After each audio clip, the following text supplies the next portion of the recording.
Hello guys, and welcome back to another cold episode. As you can tell by the title and the thumbnail, we are talking about Labrynth, and more specifically, a deck that can actually compete with SnowiKs, with the WCQs happening currently in Yu-Gi-Oh! Master Duel, and with Stage 2 on everyone's mind, who actually wants to compete. This is a deck that I think a lot of them should have on their minds, and at the very least, you should be prepared for with Stage 2. This is one of the best decks currently in Yu-Gi-Oh! Master Duel for quite a few reasons. So I'm just going to go over the quick card-by-card and analysis, and then real quick explain what the deck does well in the current metagame. So this is the deck list that I've been playing recently, and it's been doing pretty well for me. So we're starting off with the fact that we are playing lots of hand traps. We're playing triple MXC, double Gamma, as well as the driver, obviously, the triple Ash Blossom, 2 Imperm. I'm also playing a Ghost Ogre and Snow Rabbit, as well as a Nibiru, which this might seem weird. The Ghost Ogre is in here for Horus stuff, and it felt better to play this as opposed to the third Imperm, because I wasn't seeing as many SnowiKs. This would be switched if I was seeing more SnowiKs, so yeah, this should just be the third Imperm, or the Ghost Ogre should just be the third Imperm there. So there's that. This card has actually never come up, so it realistically should just be the third Imperm, but there's that. As far as the one the one Nibiru, it's just extremely useful to have for Maxi purposes. That's basically it. As for the rest of this, it's a pretty standard list as well. We're playing the 1 Kuklok, 2 Stovey two Chandelier, triple Ariana, triple Aureus. Yes, I am playing 3, and yes, it comes up quite a lot. Then one piece of Lovely and Lady. Lady's okay to play at 2, but for the most part, I haven't missed having that second one. Then, of course, we're playing 3 spells, the 1 Pot of Extrav and Prosby, as well as the Labrynth, and then 2 apiece of Impermanence, Infinite Impermanence, 2 Trap Trick, 2 Punishment, 2 Welcome Lab, 2 Destructive Daruma Karma Cannon, and then 3 Big Welcome. The reason for a lot of the 2-ofs, more specifically, is for Trap Trick stuff, but we're also only playing 2 of this because it's kind of a brick, so you don't want to see it all of the time, and so there's that. But just also having, like, additional options as, specifically removal spells with, like, Dogmatica Punishment is pretty nice. And there's that. I'm not playing any, like, floodgates or anything like that, mostly due to the fact that you can't really guarantee what you are going to play against in an event like this, so playing a floodgate, at least for me, just doesn't feel as worthwhile as opposed to playing something like the Trap Trick to get into a specific card. Now, obviously, you can still play the floodgates, and they're still going to work. The Rivalry, the Gozins, the you know, etc., etc. You could still play the Pendulum card, the 5 Rainbow Magician, if you wanted to. So there's lots of different options available in terms of floodgates, but for the most part, I haven't felt like they've been very useful for me. Most of the time, I just brick on them. Anyway, and with Aureus in particular being in the game, it has felt a lot better to actually have a trap that does something on the opponent's first turn, because, sure, setting a, like, goes in is pretty good, but going second, if your opponent has, like, anything, that goes in's probably not going to make it to that next turn, or you're not going to be able to activate it and have anything really worthwhile to kind of do with that. So for the most part, it's just, at least in my mind, it's a little bit better to play those additional traps. Or normal traps, specifically. The extra deck is just kitted out for Dogmatica Punishment and stuff like that. So the Entis, the Garura, the Bucephalos, etc., etc. But yeah, all in all, the main reason I think that this deck in particular does super well in these kind of events is, one, due to the fact that if everyone is kind of preparing for another deck, Labrynth can kind of just go under the radar. So if everyone's preparing for SnowiKs and for Fire King and for Rescue Ace and stuff like that, this deck is kind of going to go under the radar, and it's a deck you really have to be prepared for and understand, like, how to beat it and have something kind of in your deck to beat it. And not a lot of people are doing that. The second thing, Maxi exists, which means people are going to probably be using their ashes on something like that, which then means that something like a Big Welcome is more likely to be resolved, or vice versa. If they ash the Big Welcome, you can Maxi them, which is pretty good. And the third thing is the fact that being able to play a lot of hand traps is very important right now, and Labrynth can do that. They have the ability to play lots of hand traps, while also playing really well going first, and if they draw, like, Aureus and a trap, they can basically play on the opponent's first turn. They can also do the same thing with things like Stovey Torby and a Coup Clock, or something along those lines, right? So there's a lot of ways for them to basically bypass that going first detriment, or going second detriment, where you're not actually able to play the game and kind of do your thing, and instead just kind of play the game uninhibited on the opponent's first turn. So that's also pretty strong right now, because being able to set up those interactions before the opponent has a chance to stop you from doing that is very, very useful. So there's that.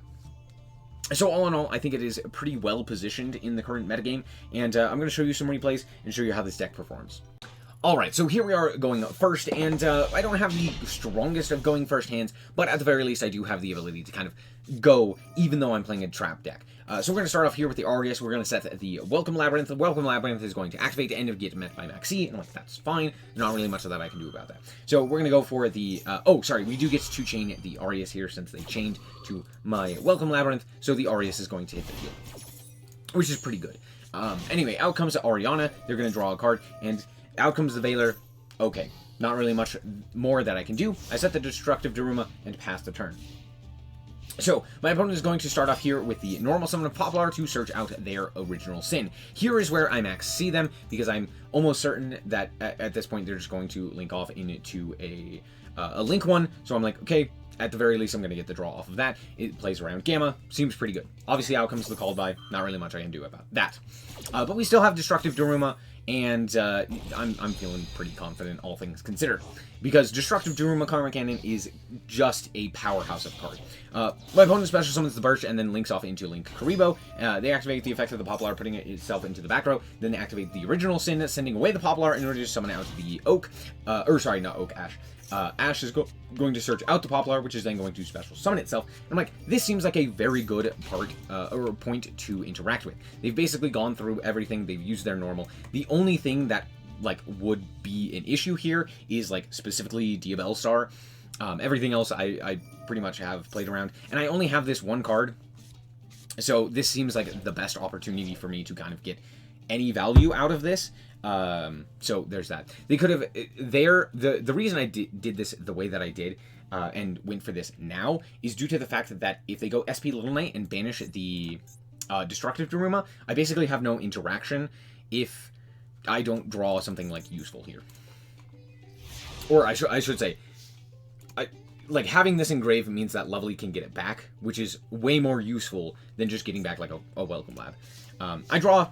Speaking of the devil, I draw Lovely here. I'm just going to flip up the Aureus here in order to special summon the Lovely so that we have access to it. I proceed to the battle phase after flipping up the Orianna. They're going to tribute summon here, or tribute into the Link Karibo. I'm going to walk over it. It's going to put my cards to 0, and then walk over the Birch. Why are we leaving the Poplar? Because we don't want the Poplar to activate, put a card into the back row. That kind of creates a bit of issue. So, there you go. Now we go for the Destructive Daruma Karma Cannon, and I know what you're saying, why not go for the Welcome Labrynth? That gets you your combo. Well, because we actually do have our combo. Anyway, this is why we kept the Aureus in hand. So we get to go for the Muckracker and bring back the Orianna to the field with the Muckracker effect. So we did need that card in hand. This gets us the big welcome. This gets us full combo. It allows us to bring back the Lovely from Grave. We're off to the races and feeling pretty good. They're going to go for the Shuffle back in order to grab the Divicarnate. That's right. Divicarnate. So they already have Oak in hand. We just know this because if they didn't search the Poplar, they probably are on 2 Poplar, which means last card in hand, or last card they would have searched, is Oak, because they only have the 1 Ash. So Oak's in hand, they searched the Divicarnate, they're not on the 3rd Poplar, 1 Poplar here, 1 Poplar in Grave. Good to know. So we know that they have the Divicarnate. They're going to shuffle back the Ash. They're going to go for the Link Karibo. Poplar is going to put Poplar into the back row. Normal summon the Oak, activate the effect of the Oak, grab up the Poplar. Poplar is going to activate its effect in order to grab up the original sin. And at this point, there's not really any point to going for the Destructive Daruma. And here comes SP Little Knight. And this is kind of where the issue arises with SP Little Knight, is that it hitting the field makes Daruma Karma Cannon a lot weaker, but my opponent decides to make a bad play and go for the SP Little Knight here, targeting the the big welcome, and then chaining and targeting the Muckracker, which kind of seems odd. I feel like you would have rather preferred getting the Ariana off of the field so that I can't bounce it, and forcing me to like put back the Muckracker or put back the Aureus at the very least. Like, that's not great. So there's that. But alas, they're going to do this instead and banish the Muckracker, which isn't doing anything. So, bit of a weird choice. In fact, a bad choice. But not every Snake Eye player is good. So I get to bounce back the Aureus, or Ariana, which means on follow-up I have insane, or I have full combo, which is pretty good. We also get to set the Welcome Labrynth to chain block our lovely. I'm going to just pop a card in the hand. I hit the Divicarnate, which is pretty good. Anyway, this allows me to now go for the Aureus to grab the Ariana. Aureus is really good here. Ariana is now able to special summon the lady. And since they've already gone for or I've already popped the Divicarnate, and I know they're not playing another one, we get to just freely do this. My opponent then goes for the Subversion, and I didn't know how this interacted, but I was like, oh, cool, if I flip it face down, this will work similar to like how Albaz works, or what have you. Not the case. Not the case. Target a face-up monster on the field, place it face up in its owner's spell and trap card zones, not that target. So it still goes face up. Oops. But that's okay because we did get to chain and get the dogmatic punishment, so we still have all that we need. So we're just going to go to the battle here, go to the battle phase here to deal with the SP Little Knight. My opponent decided to just not activate the Link Karibo, but I guess it wouldn't have really mattered. It would have accomplished literally the exact same thing. Anyway, during the battle phase, we flip up the Welcome Lab in order to special summon a guy. We also set the Destructive Daruma, and at this point, the game is sealed. There's not much more that my opponent can do here. So we grab up the Ariana, we grab up the Stovey Torby, and we're going to go and attack here. I also activate the Stovey Torby just to kind of play around main phase effects, or main phase only effects, like Effect Veiler or what have you. But honestly, that doesn't really do anything. And then my opponent reveals that they are on a weird, not good, very bad deck. Now, notably, this is like a 40-card deck list, and my opponent goes for the King Sark at this point in time. Anyway, out comes Kebsemyuneth, or however you say this card's name. It's very difficult. We're just going to immediately Dogmatic Punishment that one to get the Entis. We're going to pop it. Send to the Entis. Entis is going to pop the King Sark. We're also going to, I believe, draw and potentially set a card. I believe we had like 4 chains there that we had activatable. We had the Stovey Torby. We had the, I think we had a Welcome Lab in Grave that we could activate. We had the Entis, and we had the Ariana there. So all of that was going to activate, and that game was sealed. Good game. All right, and here we are once again going first with a peculiar hand. We'll go with that, but it's still actually pretty good. So we're just going to go and go for the Stovey Torby here after setting the welcome. Set big welcome, set welcome with the Stovey Torby, and just pass with 2 Gammas live in hand. My opponent is going to go and reveal that they are on stun. This is just stun. Let's be honest with ourselves. My opponent activates Reasoning. I call level 5. I don't want the, what is it? Kairyu-Shin to hit the field. But out comes Mega Fortress Whale, which activates and is going to be resolving. Now, what this does is it allows their water monsters to attack directly, so we do need to keep that in mind and kind of play around that. Out comes the Kairyu-Shin. They're going to say then normal summon Electric Jellyfish. I'm going to attempt to negate it. They will then negate me, and I will go A-OK. That resolves, because it doesn't negate and destroy, which is pretty important, and we just get to keep the Gamma and activate it later. So yeah, Electric Jellyfish, that's fine. They're now going to activate the effect of the Kairyu-Shin that they special summoned. Or what did they? They normal summoned? I think they did this, right? They special summoned? Yeah. They sent an Umi to special summon this guy. And so now the Kairyu-Shin is like, oh, let me search out an Umi or a Kairyu-Shin or a Sea Stealth attack or what have you. And I'm like, that's not allowed, because honestly, Sea Stealth attack would probably have killed us. So it's a good thing we had this Gamma, and yeah, we just popped the Kairyu-Shin, which is pretty good. They go for the Sea Stealth 2. They're going to proceed to the battle phase and activate the effect, to which I will chain the Big Welcome, because I kind of need the Big Welcome to be activatable here. So yeah, out comes Lovely here, and we're going to bounce the driver back to hand so that this second Gamma is potentially live as well. But this does force the other Gamma to leave the field, and you may be wondering, oh, wait, why did you not pop the Kairyu-Shin? Well, it turns out this just destroys it during the end of the battle phase. So this guy being on field doesn't do anything to me, whereas the Electric Jellyfish does.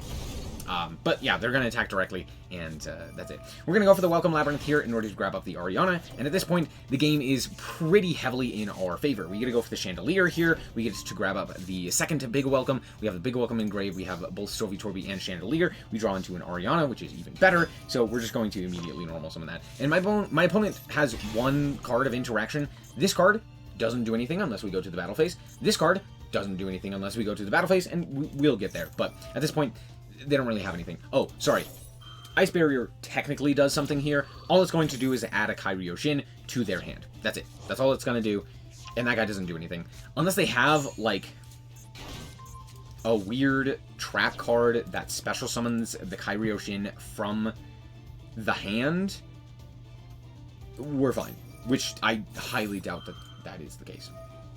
Anyway, we're going to, after activating the Big Welcome, we're going to chain a whole bunch of things, ending with that Welcome Labrynth there. So the Welcome Labrynth is going to set itself, Chandelier is going to add itself back to the hand, and then of course we're going to add the put the SnowiKs onto the field, and then just pop Ultimate Slayer, which is kind of funny.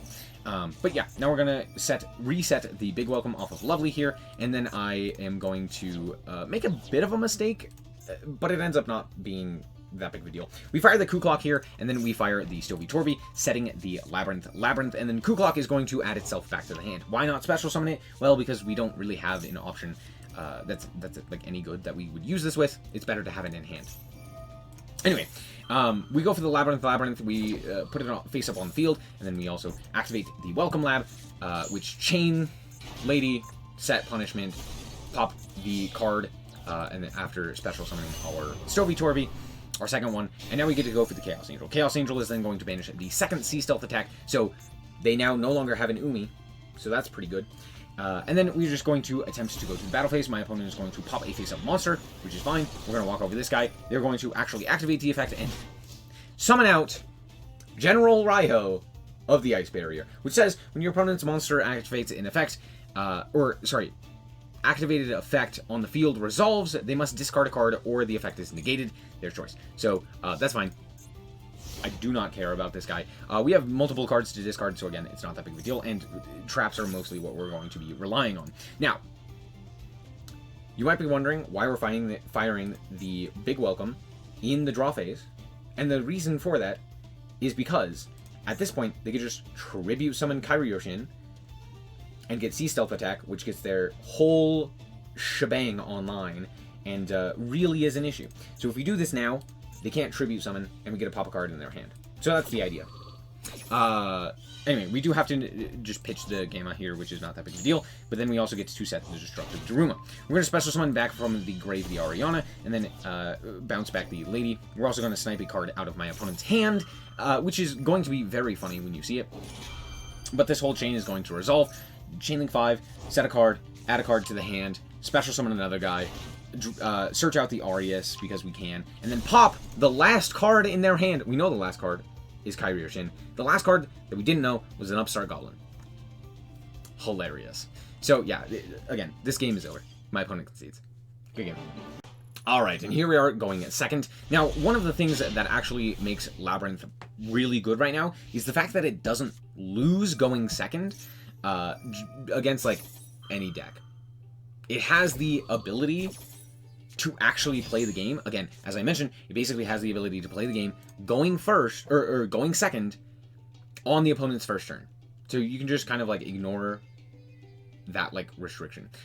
So, there's that. It can also just play 3 hand traps and still do full combo. So, like, that's also an option.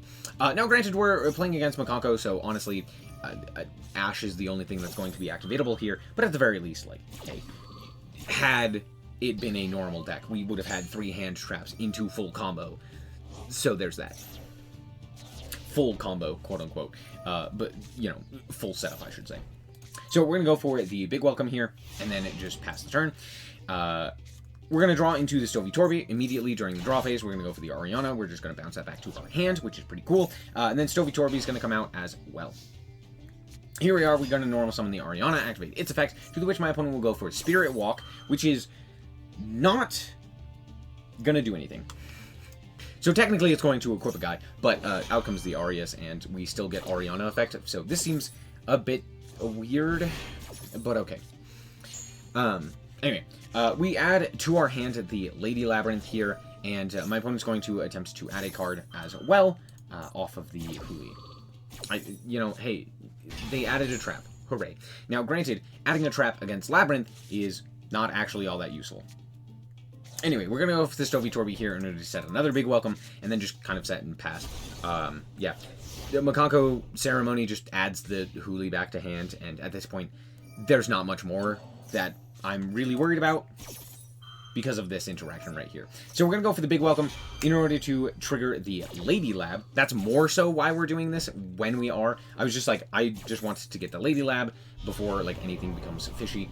And yeah, so we are now able to set the Destructive Daruma. And this card just cooks Mikanko in like every sense of the term.